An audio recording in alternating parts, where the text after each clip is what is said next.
பண்பு நிறைந்த அழகான உள்ளங்களுக்கு வணக்கங்க. இன்றைக்கி ஸ்ப்ளிட் ஏசி சர்வீஸில் பார்த்தீங்கன்னா நமக்கு ஒனிடாவோட 110 ஏசி நமக்கு சர்வீஸ் வந்ததுங்க. கஸ்டமர் ஆன்லைனில் பார்த்துட்டு நமக்கு கால் பண்ணாங்க ஏசி சர்வீஸ் பண்ணணும்னு. ஸோ போயிட்டு ஏசி ஆன் பண்ணி ஏசி பர்ஃபார்மன்ஸ் செக் பண்ணாங்க. கேஸ் லெவல் எல்லாமே சூப்பராக இருந்ததுங்க.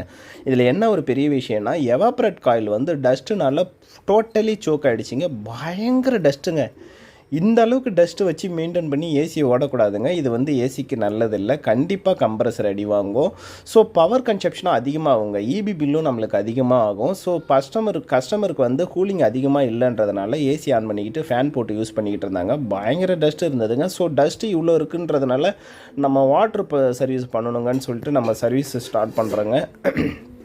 பக்காவாக ஜெட் பம்பு கனெக்ட் பண்ணி சர்வீஸை ஸ்டார்ட் பண்ணிட்டோம். சர்வீஸ் ஸ்டார்ட் பண்ணும்போது பார்த்திங்கன்னா ரொம்ப ஸ்மெல் அதிகமாக இருந்ததுங்க. ஆமாம், ரொம்ப நாளாக ஏசி சர்வீஸ் பண்ணாமல் அப்படியே ஓட்டிகிட்டு இருந்திருக்காங்க.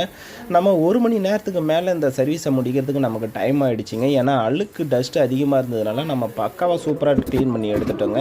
இந்த மாதிரி ஒரு ப்ராப்பர் சர்வீஸ்க்கு எங்களை கான்டாக்ட் பண்ணலாம். நன்றி, வணக்கம். செம்ம டஸ்ட் இருந்திருக்கு பாருங்கள். தேங்க்யூ.